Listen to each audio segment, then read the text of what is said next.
Bill Blount is the image of an old salt. Tall, white beard, weathered face, full of stories, but also possessed of that Yankee stoicism that makes you wonder if these stories are even more terrifying than they sound. It was in Hurricane Bob. This story is from the summer of 1991. And was a little slow coming home, and I saw the wind switch. It switched too early. The minute I saw that, I said, oops, this thing's coming really fast. As soon as the wind switched that day, Blount started steaming west towards the tip of Nantucket, away from the incoming hurricane. He didn't know if he could make it back to New Bedford in time, but he had another idea. Nantucket Island is a big crescent with a rounded side facing out to sea. So if Blount could get around the backside, he could wait out the hurricane there, then bring the fish to auction as soon as the storm passed. It was a little risky, but the payoff would be great since the rest of the fleet would be stuck in harbor. He'd have the only fish in town. So Blount rounded the north point of Nantucket into the lee side. The wind was gusting well over 100 miles an hour, but here at least there was some shelter. I got as close to the beach as I dare get. He hugged the coast, pointed his bow into the wind, and did his best to hold position. The front windows were just white. You couldn't see out them. You couldn't see anything. And it was hot. The hurricane is hot. And like you could see the water accelerating right into the sky. Occasionally, Blount would throw open the door at the back of the pilot house just to let out the humid air. But mostly, he was enclosed, surrounded by white, wind, and water, blinded to the outside world, and just relying on his radio navigation unit to keep from running aground. And in this particular situation, a good stoic front was important, because Blount also had his 12-year-old son, Luther, on board with him. Luther later told his mother, "I wasn't scared, because Dad wasn't scared."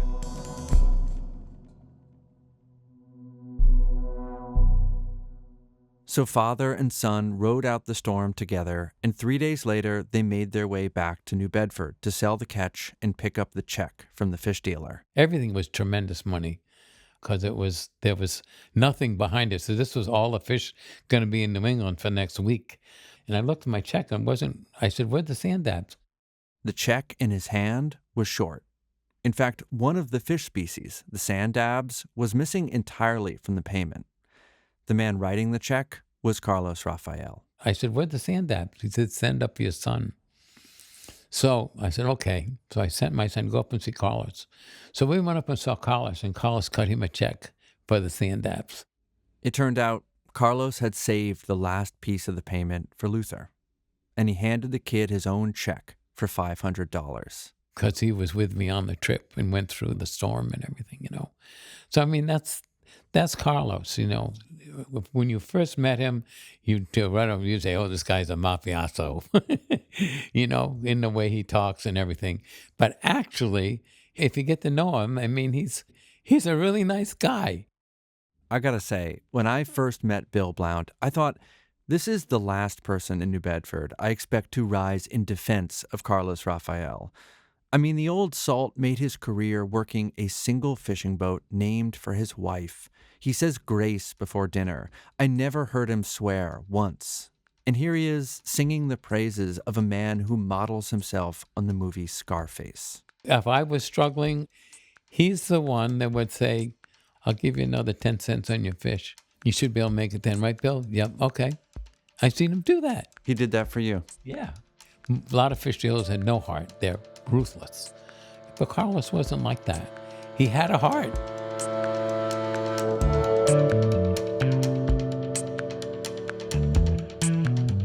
From GBH News, this is The Big Dig Season 3, Catching the Codfather. I'm Ian Koss. Carlos Rafael is a hard man to pin down. In some stories I heard, he comes across as a simple crook, a swindler, someone you could never turn your back on. In others, he's more like a benevolent overlord of the docks, even a pillar of the community. And these two versions of Carlos would collide dramatically in the early 2000s. Because just when it looked like the Codfather had reached the peak of his power, the whole game of fishing changed, revealing the true extent of Carlos's ambition, or some would say, his greed. This is part 4, Mosquitoes on the Balls of an Elephant. Support for Catching the Codfather comes from Rogers Fish Company, founded by Roger Berkowitz, offering an array of New England seafood and entrees shippable anywhere in the U.S. More at rogersfishco.com.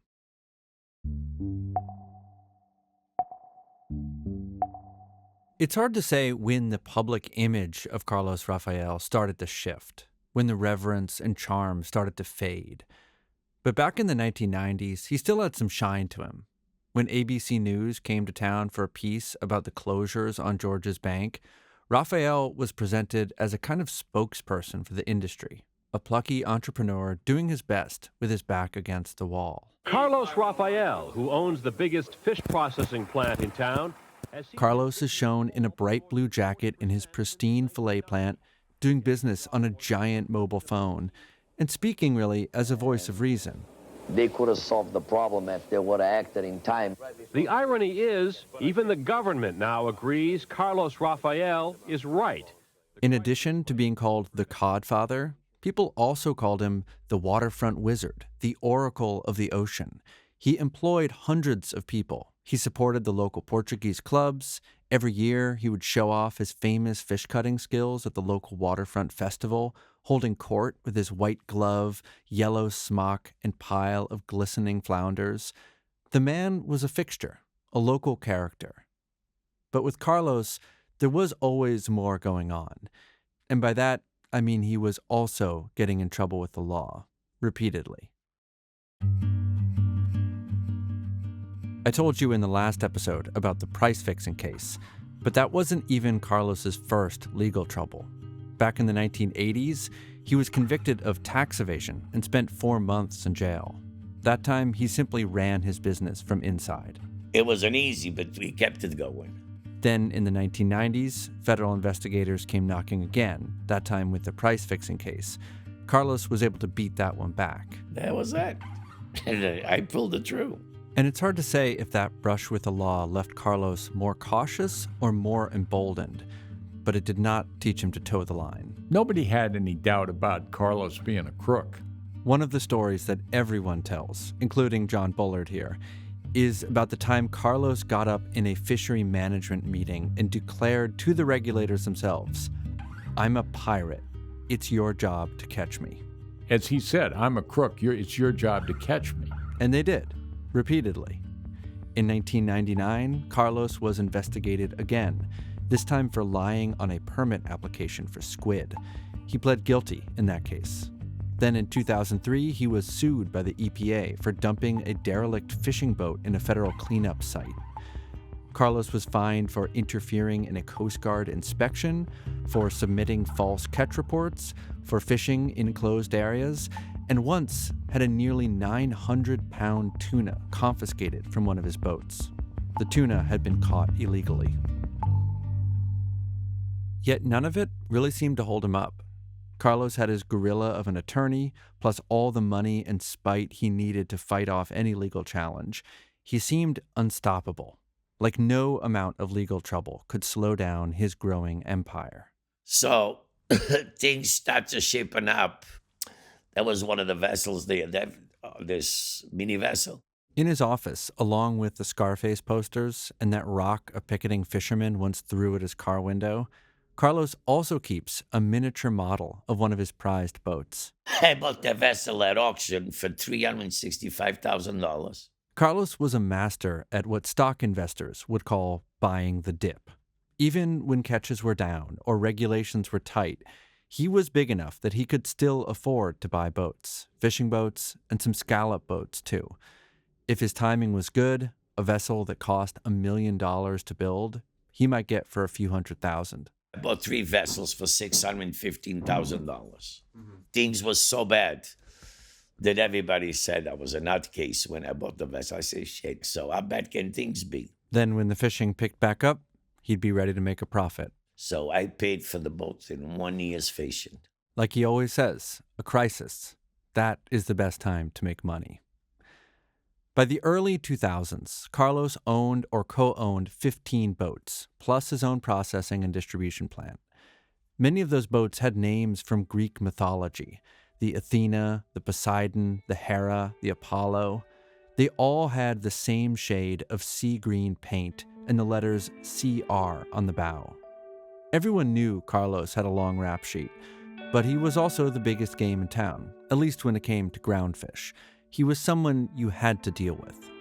And that was before the big change, the one that set his most elaborate scheme in motion, the one that lifted Carlos to new heights and ultimately brought the entire empire crashing down.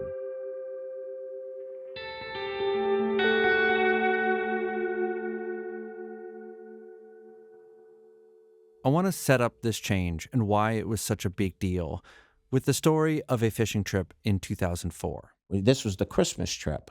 I don't know, 4 or 5 days before Christmas. That December, Tony Alvarez was the captain on a scallop boat.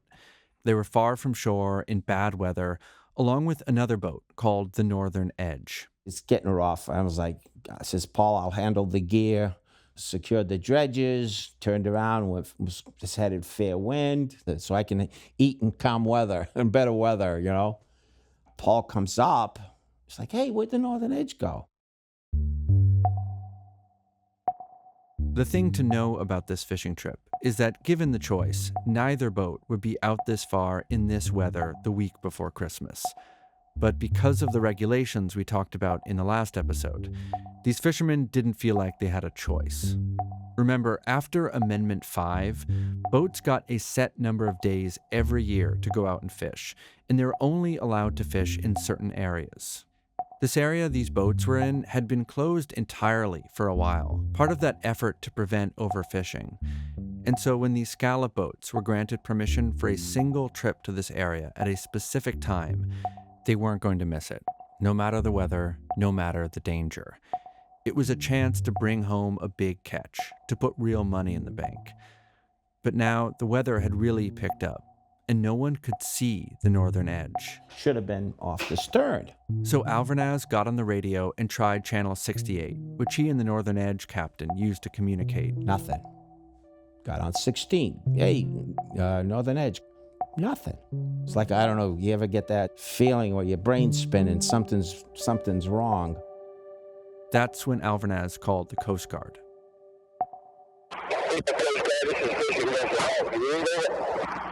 So I get on 16 again. I says, hey, I think something's wrong with the Northern Edge. So then Paul, all of a sudden, he says, hey, look, fire. And sure enough, off the stern, I don't know, a mile or so, was just a big glow right off the water. I was like, holy fuck. He knew the Coast Guard would never respond in time, so Alvarez spun the boat around and headed towards that distant glow. The waves were now 15 feet high. The wind was whipping spray off the water, and he couldn't be sure what he was looking at. What it was the flares. As he got closer, Alvarez realized the boat itself was gone. It had taken a couple waves across the deck and quickly capsized. But a single crewman was rolling in the waves. He was barefoot, shirtless, clinging to a rubber lifeboat with a flare. So I know now I got to go into the wind, put him underneath alongside of me, and then I got to turn around broadside and let the wind hopefully push me on top of him and grab him. Alvarez had to execute this whole maneuver in a 110-foot boat in 15-foot seas. The first pass failed, so Alvarez came around again.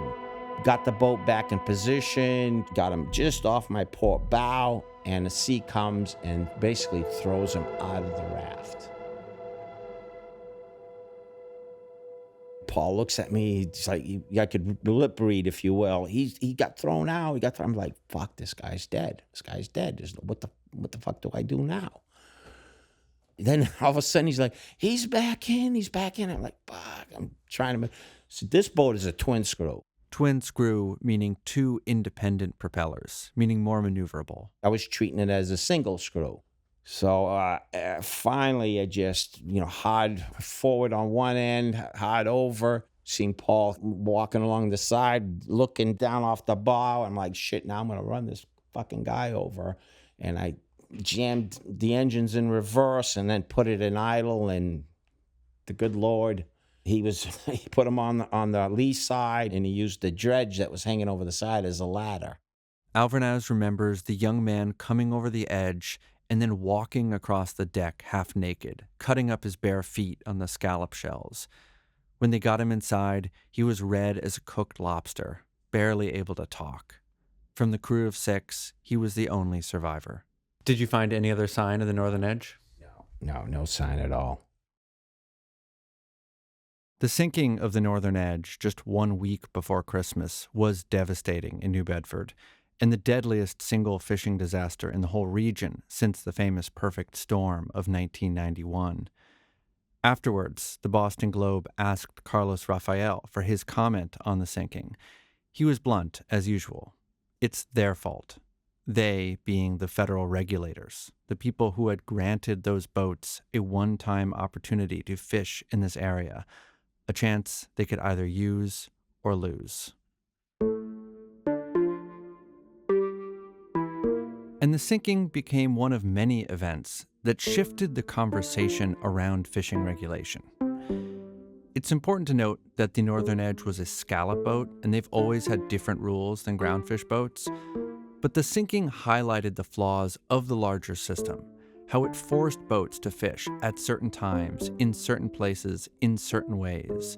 It's like, imagine if you wanted to regulate air pollution, but you did it by telling people they could only drive on certain days of the year and on certain roads. It was a roundabout way to achieve a simple goal. To the extent that it worked by making the fishermen less efficient, and sometimes less safe. So all around the region, there were fishermen who believed something had to change. When the change came, Carlos would be ready for it, and all of New England would find out just how ambitious he truly was.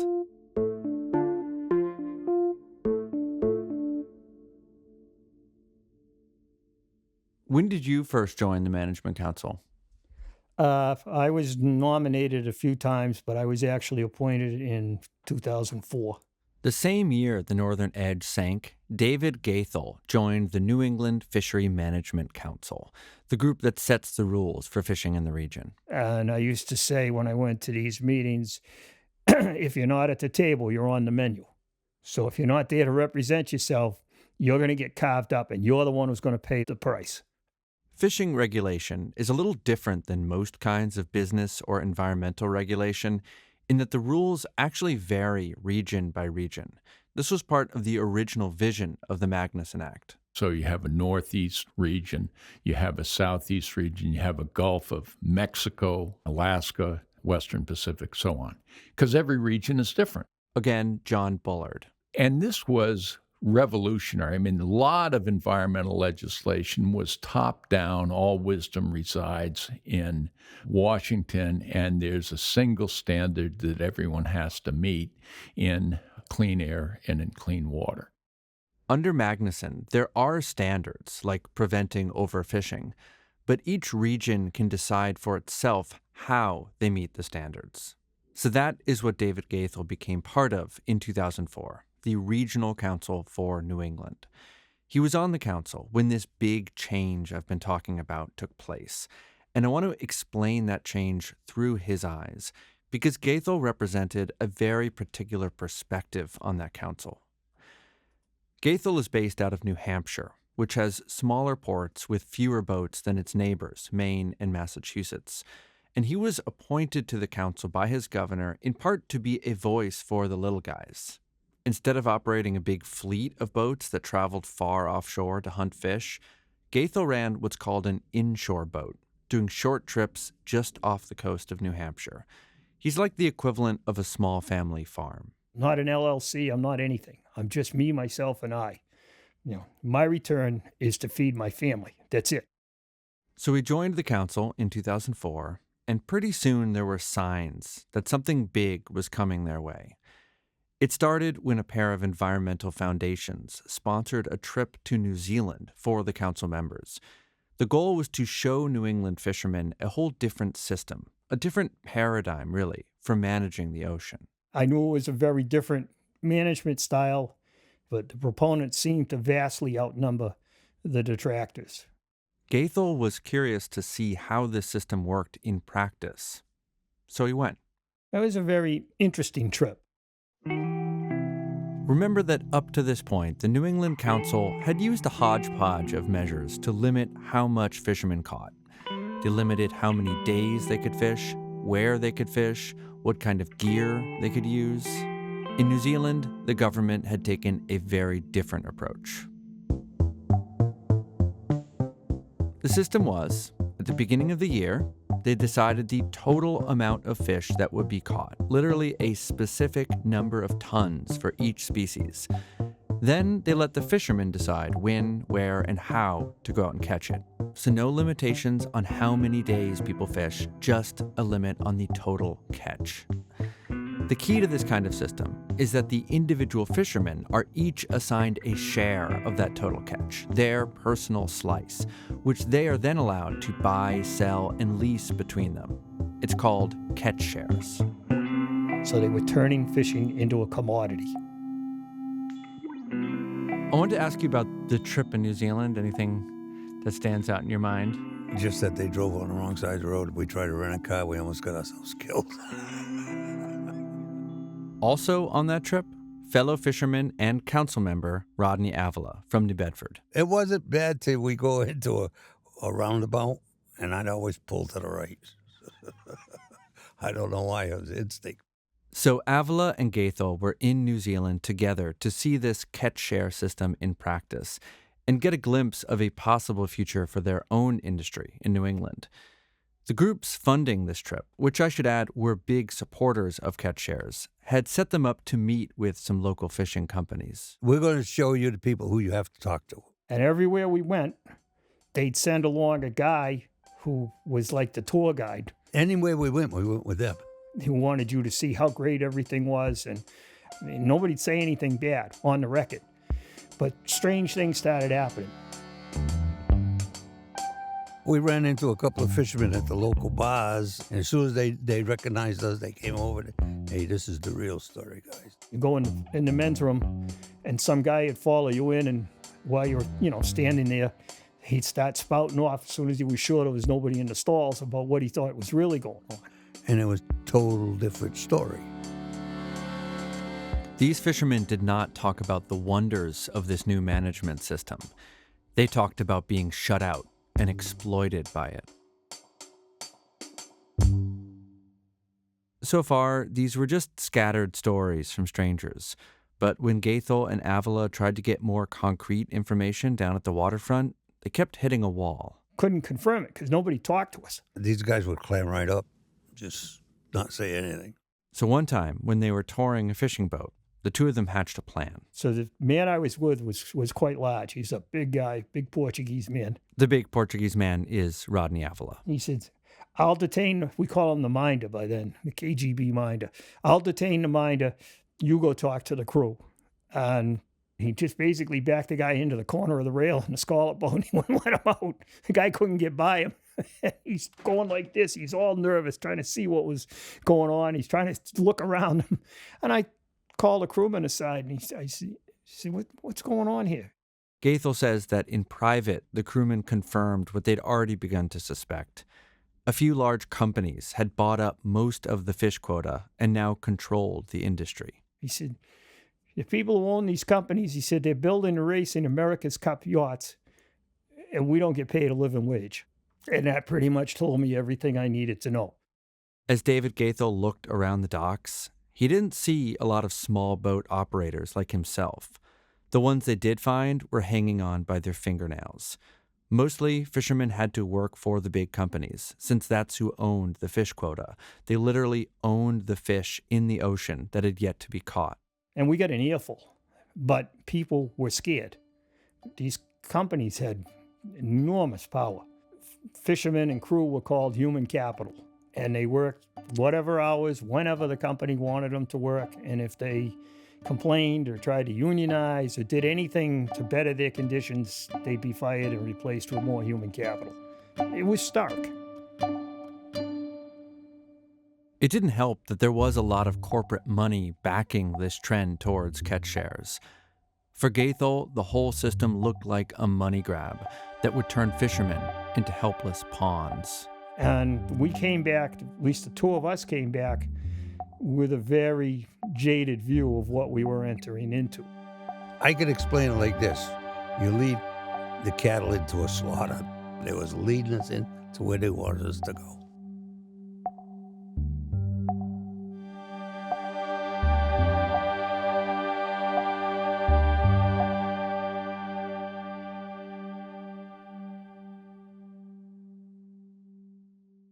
When I would go down to New Bedford to do interviews for the series, I would often stop by one of the fish markets in town on my way home just to see what was fresh, maybe get something for dinner.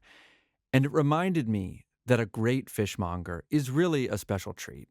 And I'm not just talking about a fish seller, but somebody who can really make sure that you're only getting the best quality fish, tell you where it came from, maybe even offer you a tip on how to cook it.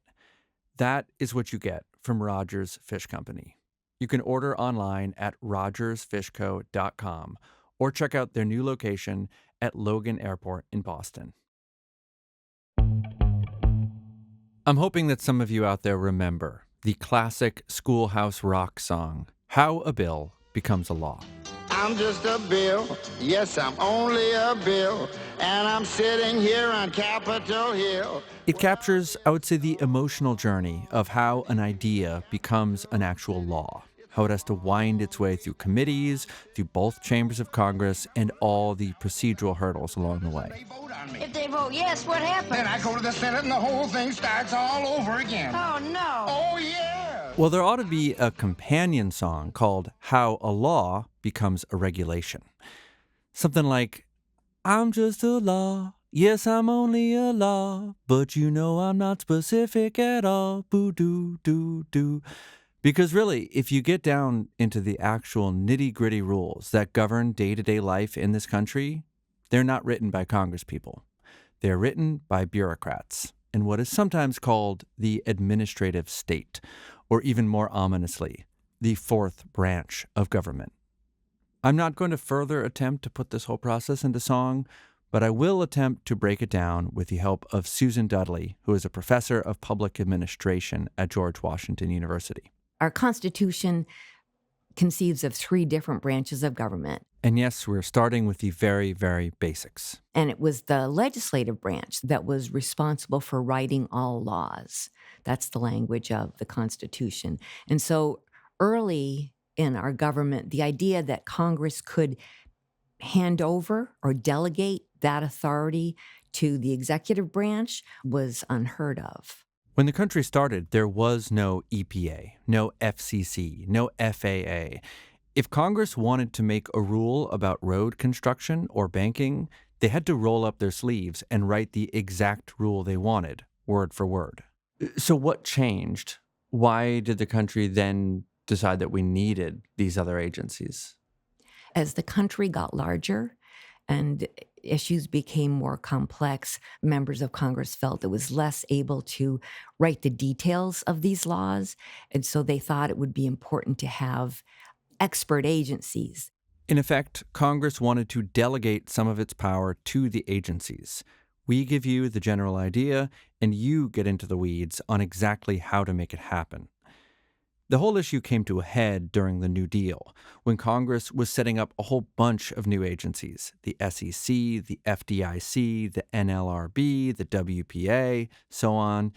And that huge delegation of power sparked a debate. Raging debate between scholars and legal theorists about whether this was constitutional, this delegation of authority to essentially set laws.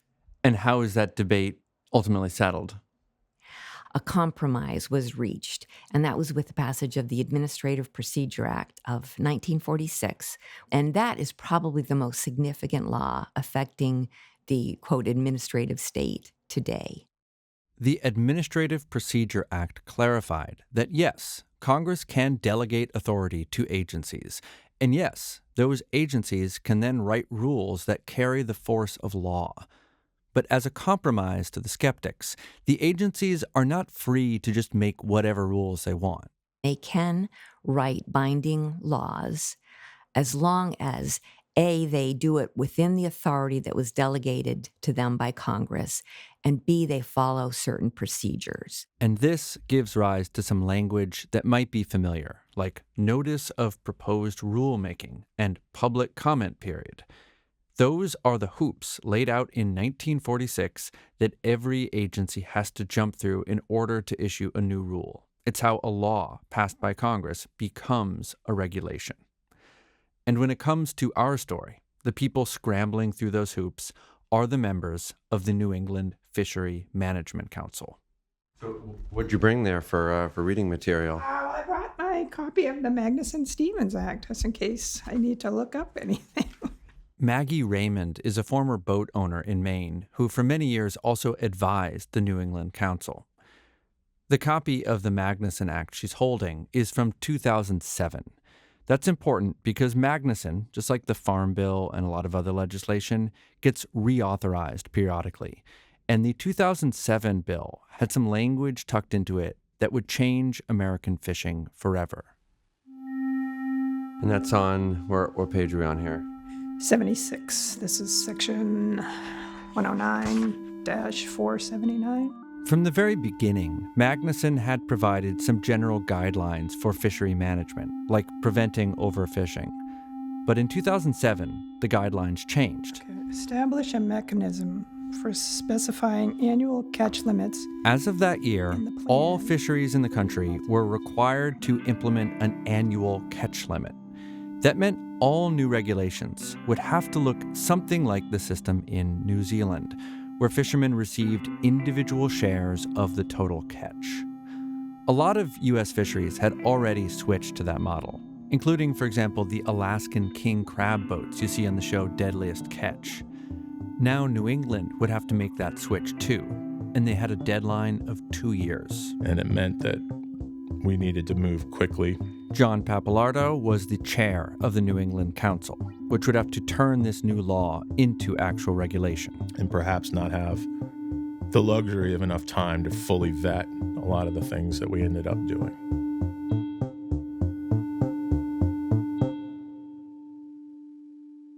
The big challenge in switching to a catch share system is that you have to decide who gets how much quota as a starting point.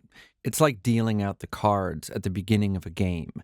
The cards have to start somewhere before all the wheeling and dealing can begin.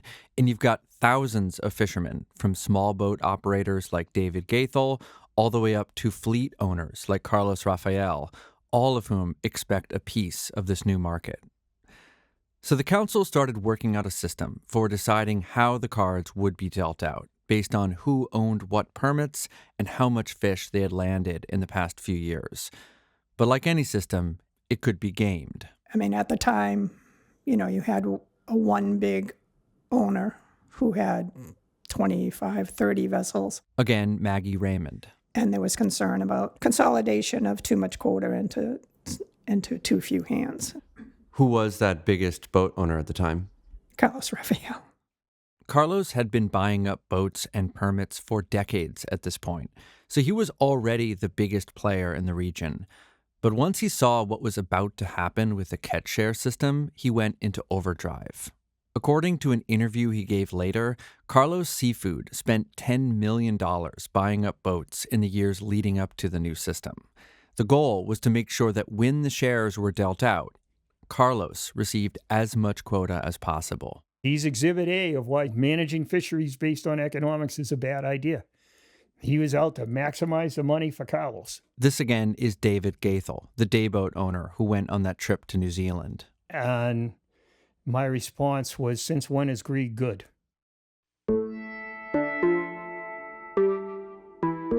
Early on, as the council was developing the catch share plan, it had included what was called an accumulation cap. Basically something to say that any one person can only own so much of the fish quota. But adding even a small provision like that requires public notice and comment and review, that whole process of how a law becomes regulation. In other words, it takes time, something the New England Council did not have. So the accumulation cap was scrapped.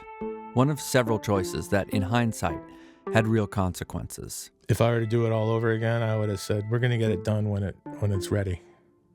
But I felt like, oh man, I got to get this done.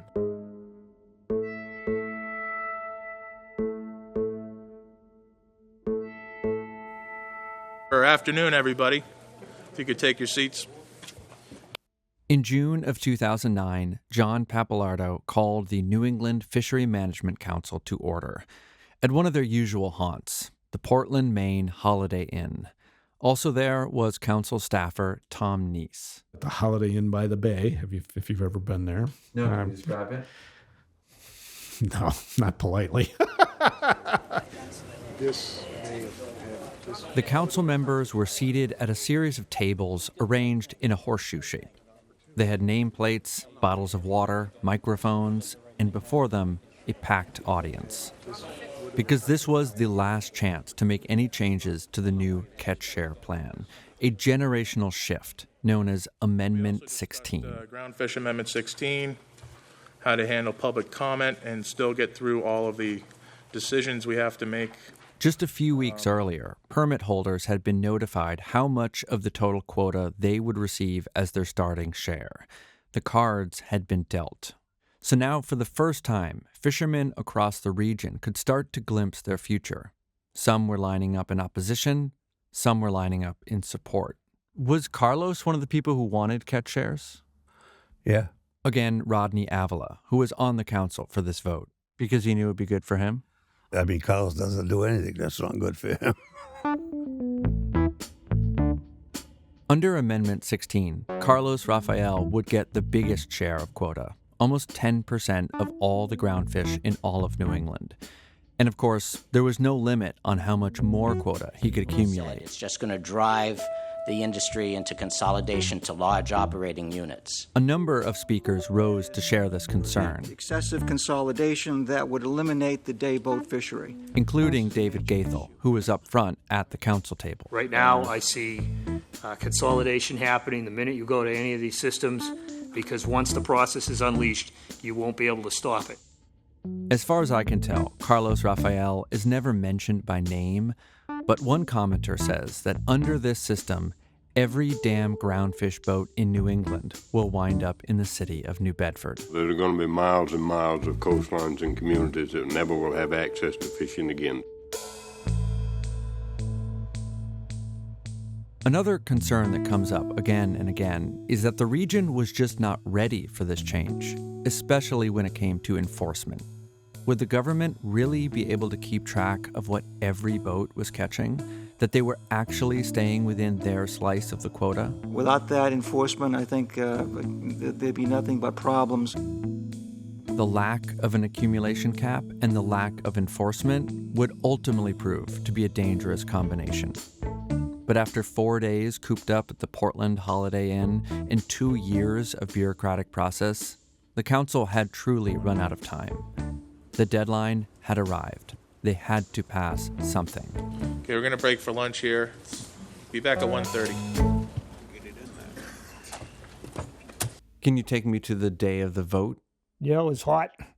The room was overcrowded and overheated. People spoke passionately. Again, David Goethel. People got tired. As they get tired, they tend to get more irritable.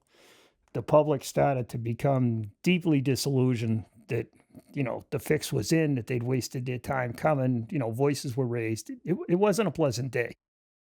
When you're dividing up a common resource into private property, there is no way to do that without benefiting some people and hurting others. So the feelings were strong on all sides. When that vote was coming up, you got pressure from the environmentalists. You had pressure from other fishermen that wanted catch shares. This vote cut right to everyone's bottom line. And do you remember anything about the final vote? I would like to make one final motion that we submit the Amendment 16 document to the service. The final vote was the vote for submission. Please answer yes, no, or abstain. Frank Blount. Yes. Rip Cunningham. Yes. David Pierce. Yes. Jim Fair. Yes. David Goethel. No. Sally McGee. In the final roll call, Rodney Avila, despite all his reservations, voted yes. The lone no vote was David Goethel. I was the one. Motion carries 14-1 with one abstention. You know, this is just going to unleash greed, which is the basest human emotion on the planet. And I do not to this day understand how greed is going to manage a fishery sustainably. And right from the get-go, we had problems. This month, U.S. fisheries officials implemented more new rules they say will finally bring local fishing grounds back to full sustainability. Once the new system went into effect, every permit holder had a certain amount of quota attached to their permit, a percentage of the total allowable catch. With the quota they give my boat, my season will be over in about 2 months. But for some smaller boats, their quota for certain species could be so small, it didn't really make sense to go out and try and catch it. Or making it hard for small fishermen to stay in business. And of course, that little slice of quota could be bought and sold. It had real value. So for Carlos, those little guys were now ripe for the picking. Everything that's taken place today was predicted way back then when this shit started. This is Carlos recalling that moment to the undercover IRS agents. I told him what was going to happen. I told him, I says, you're going to put all the little guys out of business. The small guy can never get into this business. Well, what's going on? I mean, what's going on? The strong will get stronger and the weak will disappear. Remember, there was no accumulation limit, so he could acquire as many permits as he wanted. Again, council staffer Tom Neese. And he did. Like I said before, Carlos started out with about 10% of the total catch quota. Within a few years, he had 25%. That means he owned 25% of all the groundfish caught between the Long Island Sound and the northern tip of Maine. By then, I think he'd pretty much bought up everything you could buy. And he was unabashed about saying he was going to squash all the mosquitoes. You know, he was going to run things.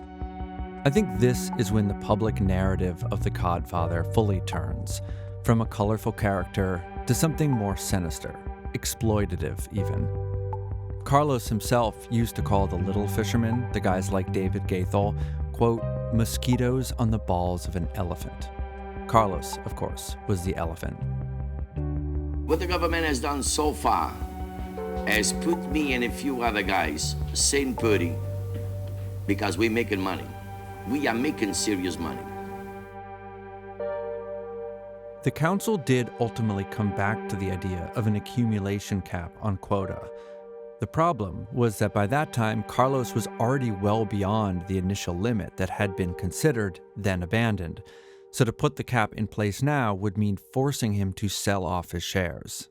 Carlos was furious. He told a reporter that these smaller fishermen who were advocating for a cap were, quote, maggots screaming from the sidelines. They can scream all they want.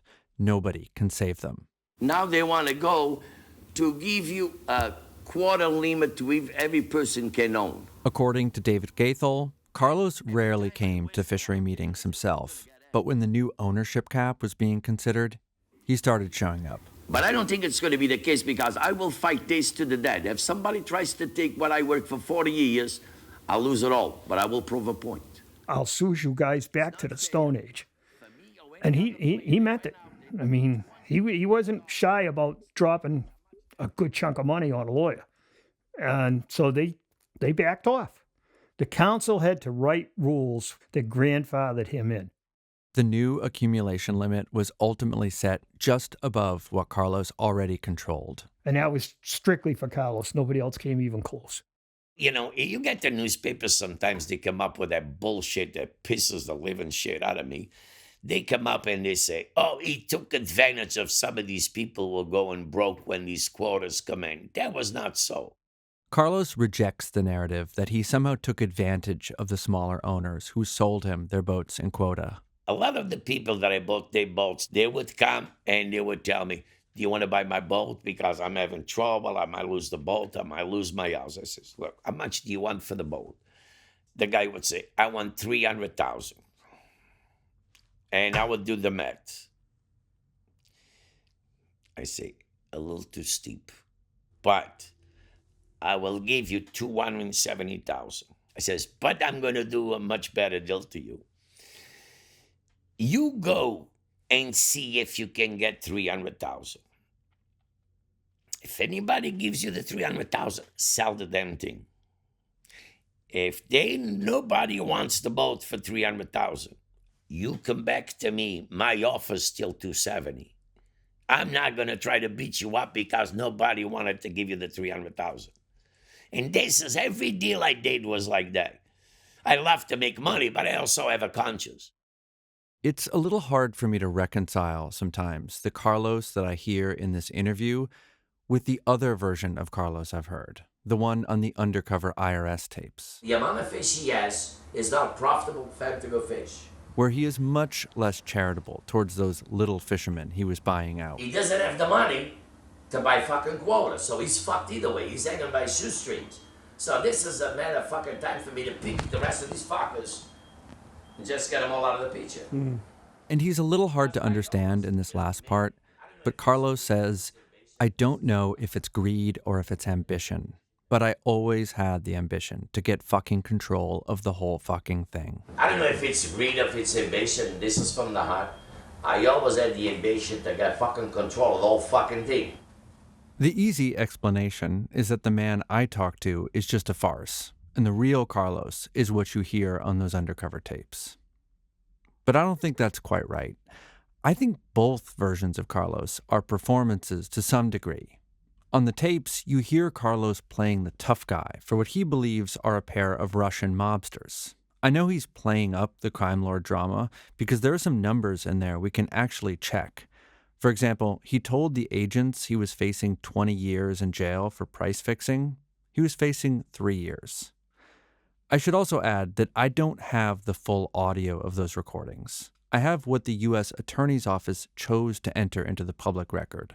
So no question, those tapes are cherry-picked to present Carlos at his most malicious moments, his most obnoxiously overconfident.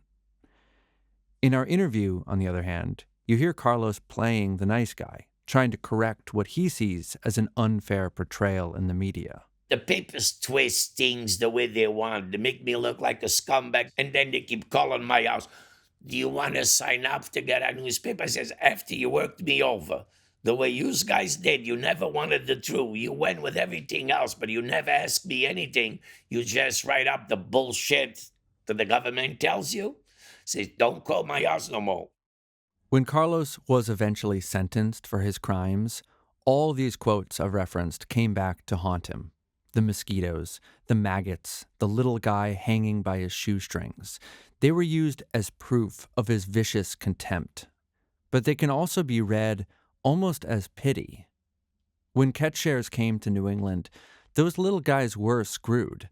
They were sidelined. They were hanging by their shoestrings. According to Carlos, when the fishing was bad and people were looking for a way out, he was often the only option. The only one crazy enough to keep buying fishing boats with everything that was going on. They wouldn't go anyplace else because there was no money. People had no money because of all this bullshit with sectors and quotas and all that. And my kind of would say, you're crazy. I think maybe the most honest moment I hear in all those recordings is the one where Carlos questions his own motives. I don't know if it's greed or if it's ambition, he says. Greed or ambition. I thought it was telling that when the federal prosecutor quoted that recording in their sentencing document, they omitted that rare moment of self-reflection. It's reduced to an ellipse, ... followed by the more eye-catching last line, I always had the ambition to get fucking control of the whole fucking thing.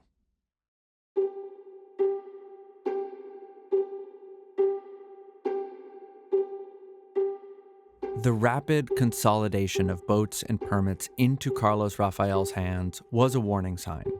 But from a fishery management standpoint, it wasn't necessarily a bad thing. There were, after all, too many boats, too many permit holders, and not enough fish. Consolidation was, to some extent, the goal. The system was doing what it was designed to do. I think things were going pretty well in general until, Rafael showed everybody that he knew how to break the system. But it turned out that Carlos's rapid growth had also opened a door. for an entirely new kind of fraud, unlike anything he had attempted before. It would become, by one account, the most significant case of admitted illegal fishing behavior in U.S. domestic fishing history. But what did that mean on a day-to-day basis? That was very complicated. That's next time.